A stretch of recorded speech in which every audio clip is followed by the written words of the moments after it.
Você já notou como frequentemente adiamos nossa felicidade para um futuro hipotético pensando: serei feliz quando tiver aquele carro novo, ou se sentindo triste, pois você queria estar fazendo aquela viagem que algum desconhecido postou no Instagram? Essa experiência compartilhada reflete um fenômeno característico de nossa época, a crescente associação entre felicidade e conquistas materiais, gerando um problema enorme de comparações sociais. Esta mentalidade de felicidade condicional cria um horizonte que constantemente se afasta de nós. Por mais que corramos em sua direção, a satisfação parece sempre estar alguns passos além do nosso alcance. Isso ocorre devido à adaptação hedônica, nossa notável capacidade de nos acostumarmos rapidamente com novas circunstâncias de nossas vidas. Lembra daquele smartphone tão desejado que você queria comprar? Depois de um tempo, ele se tornou apenas mais um objeto do cotidiano, e o seu desejo se transferiu para o modelo mais recente ou para o modelo de alguma outra marca. E as redes sociais conseguem intensificar drasticamente esse processo. Hoje, somos constantemente expostos aos momentos mais perfeitos de inúmeras pessoas. Vemos um Reels que parece mais empolgante que nossa própria experiência cotidiana. Esta realidade cuidadosamente editada cria um terreno fértil para a insatisfação crônica. É como se estivéssemos comparando o nosso rascunho de vida, com todas as imperfeições presentes, com a obra-prima finalizada de outra pessoa. E nesse ambiente digital, somos empurrados sem perceber para comportamentos de manada que são muito poderosos e transformam curtidas e comentários em uma espécie de moeda social, além de criar a percepção de que para ser feliz, temos que ter aquilo que estão nos mostrando. Cada notificação ativa nosso sistema de recompensa cerebral e gradualmente começamos a moldar nossas decisões para maximizar essas aprovações externas. Esses pequenos ajustes comportamentais podem ao longo do tempo nos afastar significativamente de quem realmente somos, destruindo completamente nossa conexão com a realidade. As consequências para a saúde mental são profundas. A comparação social corrói nossa autoestima, enquanto a busca incessante por aprovação externa nos deixa ansiosos. Ironicamente, quanto mais nos esforçamos para projetar uma imagem de felicidade, mais difícil se torna experimentar genuinamente essa emoção. Mas como tudo isso está acontecendo sem que a gente perceba? Eu sei que parece até teoria da conspiração maluca, aquelas coisas da internet ali que o pessoal falava e não tinha nada a ver, mas calma que eu vou te explicar tudo até o final desse vídeo. A primeira coisa que a gente precisa entender é que as redes sociais vão trabalhar justamente em cima dos nossos prazeres imediatos e que normalmente está associado a sensações físicas, aquela sensação de prazer, e isso pode ser gerado tanto por comer uma refeição gostosa, um brigadeiro ou um bife à parmegiana gostoso com muito queijo, ou receber curtidas, comentários no Instagram ou em alguma outra rede social da sua preferência aí que você usa. Eu vou explicar essa questão dos mecanismos de recompensa ao longo do vídeo, então não se preocupe. E para a gente entender por que a gente fica tão refém das redes sociais, eu vou explicar mais ou menos da arquitetura dela, ou como que ela foi programada para que ela consiga fazer isso com a gente. Então, uma das primeiras coisas que a gente precisa observar é que as redes sociais, elas apresentam um tipo de comportamento repetitivo, ou seja, algo muito fácil que você aprende a fazer, ou seja, o como que eu vou usar ali o TikTok, o Instagram ou qualquer outra plataforma, tem que ser fácil e repetitivo, ou seja, para você não precisar ter que ficar aprendendo todas as vezes. Por isso que às vezes demora para ter algum tipo de mudança na plataforma, porque para eles não é muito interessante. Qualquer tipo de mudança que gere um tipo de dificuldade no comportamento da pessoa pode fazer com que ela saia da plataforma, e não é isso que eles querem. Eles somam a isso um sistema de recompensa variável. Você já percebeu que quando você está ali rolando o feed, vai ter os conteúdos que você gosta. Porém, no meio, aparecem umas coisas que não tem nada a ver, umas coisas que você nem se interessa, ou que você acha mais ou menos. Isso não está lá sem motivo nenhum. Não só para eles testarem se aquilo te interessa de alguma forma, mas também para que essa falsa sensação de desprazer, porque você está vendo algo que não te interessa, e quando passar alguma coisa que você realmente gosta, aquilo vai gerar um prazer muito grande. É a mesma coisa que uma máquina caça-níquel, sabe? Daqueles filmes de Hollywood que tem os cassinos de Las Vegas. É a mesma coisa. Até esse momento, já teria, de certa forma, o necessário. Você tem uma forma de mexer no aplicativo que não muda muito e que é fácil, somado a um sistema variável de recompensa. Uma hora ele vai vir, você fica ali rodando que uma hora você vai ter algum tipo de recompensa. Porém, só isso não seria o suficiente, porque uma hora iria acabar o conteúdo. E daí que eles entram com a ideia de feed infinito.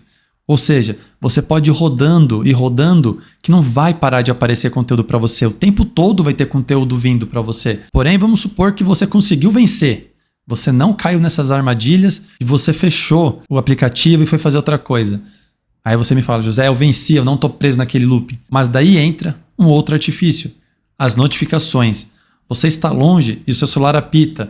Você recebeu uma curtida, você recebeu um comentário, a fulana que você segue postou um vídeo. Então, mesmo que você esteja fora desse sistema, você é puxado para dentro. E são notificações que não acabam nunca. Mesmo que você não siga ninguém na sua conta, ele vai dar notificações de sugestões de pessoas para você seguir, de conteúdos que talvez você possa gostar.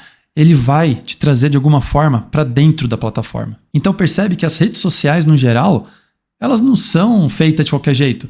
Elas são minuciosamente arquitetadas por psicólogos, engenheiros, neurocientistas para fazer com que as pessoas passem o máximo de tempo possível no celular, nas redes sociais. Agora, com essa explicação de como funciona, mais ou menos, o algoritmo das redes sociais, dá para ter uma noção do porquê que ela abusa do sistema de prazer hedônico, que é aquele prazer rápido e de fácil acesso. Porém, agora começa a entrar uma complicação neurológica, pois o nosso cérebro, quando bombardeado com esse monte de informação e de prazer imediato, ele vai se acostumando com essas doses de prazer.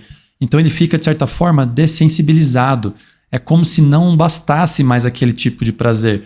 Então ele acaba necessitando cada vez mais estímulos para fazer com que aquilo que você estava fazendo antes nas redes sociais seja prazeroso. E aí que as redes sociais ganham a nossa atenção, que roubam a nossa atenção. Então a gente fica tão imerso na rede social que qualquer coisa que acontece na nossa vida é extremamente sem graça. A gente não vê mais prazer, a gente não vê empolgação nas pequenas coisas que acontecem ao nosso redor. Porque tudo que está na internet parece muito mais legal, muito mais intenso, muito mais divertido, muito mais recompensador. E você pode até virar para mim e falar, tá, José, entendi tudo isso que você está falando, mas o que isso tem a ver com o começo do vídeo, em relação à felicidade? Eu só estou aqui na rede social para dar risada, ver meme, isso não está me influenciando, isso não está me colocando para comprar coisas ou para ter uma visão distorcida da vida.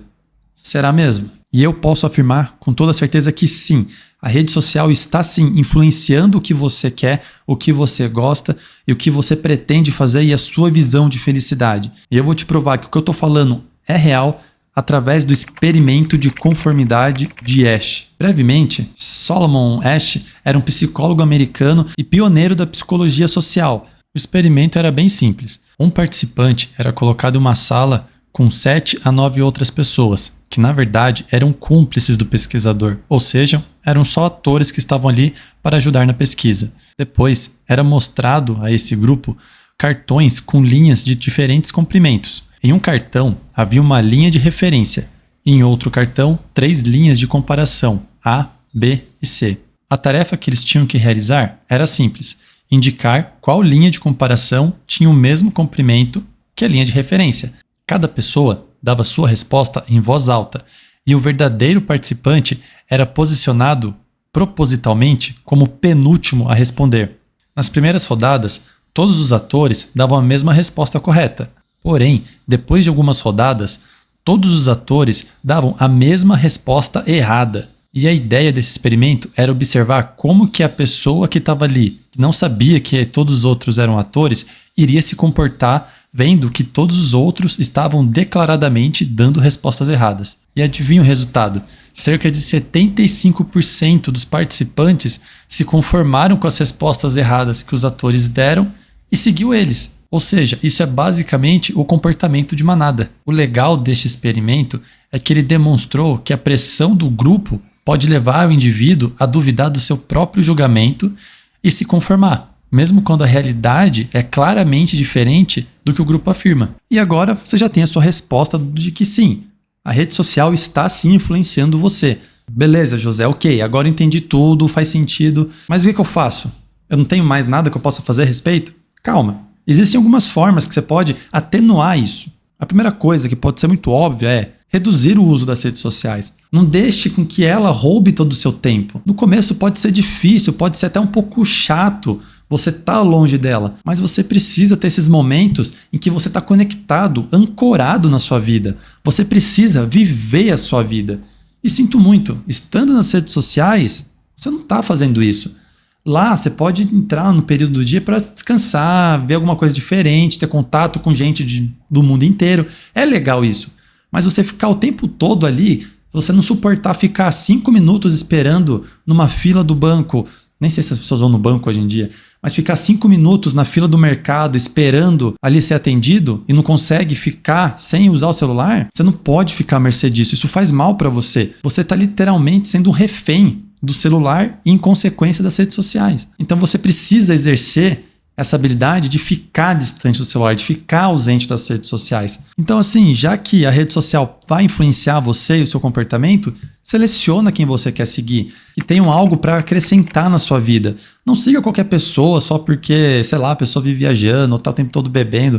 Se você quiser também pode, a vida é sua. Mas tenta colocar ali pessoas que, de certa forma, te motivem, que te adicionam alguma coisa de decente na sua vida, que agreguem valor na sua vida. E uma coisa importante, ficando fora das redes sociais, é que você precisa trabalhar um outro tipo de prazer. Lembra que eu falei que tem o prazer hedônico, que é o prazer imediato, com o prazer rápido? Existe um outro tipo chamado prazer eudaimônico. Ou seja, ele é um prazer que é mais lento, ele demora um pouco mais para você conseguir. Porém, quando você atinge esse tipo de prazer, ele é muito mais duradouro, ele é muito mais forte, ele traz um bem-estar muito maior do que esses prazeres imediatos, porque ele é um tipo de prazer que você precisa construir, você precisa, de certa forma, um esforço para conquistar ele. Um exemplo disso é você ler um livro, é você saber falar sobre esse livro depois. Um outro exemplo é fazer exercício físico. Na hora é difícil, é cansativo, mas depois você tem o bem-estar de ter realizado, de estar, sei lá, conseguido emagrecer ou engordar ali, ganhar massa muscular, ou, por exemplo, fazer uma caminhada. Esses tipos de prazer você deve buscar. E como você pode buscar eles? Através de hobbies. Crie hobbies. Sei lá, pegue uma lista na internet de 50 hobbies que talvez você possa gostar e vai fazendo. Pega um deles por semana e tenta fazer eles durante uma semana. E vê se você gosta. Se você gostar, continua. Se você não gostar, próximo. Se conheça. Isso vai trazer muito mais prazer para você do que simplesmente ficar navegando nas redes sociais. Mas uma outra coisa importante, eu não tô falando para você excluir o prazer imediato. Ele é importante. Você precisa ter os dois, em equilíbrio. Tudo que você faz em excesso nunca faz bem. Chegamos a um ponto crítico em nossa relação com as redes sociais, uma verdadeira encruzilhada existencial. À medida que o algoritmo se torna mais sofisticado, ele não apenas prevê nossos comportamentos, mas também ativamente muda nosso comportamento. O que muitos de nós não percebemos é que estamos participando de um experimento psicológico em massa nunca visto antes na humanidade. Considere por um momento que os mesmos mecanismos que as redes sociais utilizam para que as pessoas utilizem essas redes foram inicialmente desenvolvidos em laboratórios de neurociência para estudar o comportamento das pessoas. E quando você desliza infinitamente a sua tela do celular, a atividade cerebral sua é basicamente as mesmas redes neurais que são ativadas de uma pessoa que usa drogas. É como se nós estivéssemos voluntariamente conectando o nosso cérebro a um sistema que foi projetado para explorar toda a nossa vulnerabilidade psicológica. E aqui entra um paradoxo fascinante. O simples fato de reconhecer a existência dessa manipulação já começa a neutralizá-la. É como adquirir uma espécie de imunidade cognitiva contra toda essa engenharia comportamental que sustenta as plataformas digitais. E agora eu quero deixar uma pergunta para você refletir. Se você soubesse exatamente como o seu comportamento está sendo manipulado, você ainda usaria as redes sociais da mesma maneira?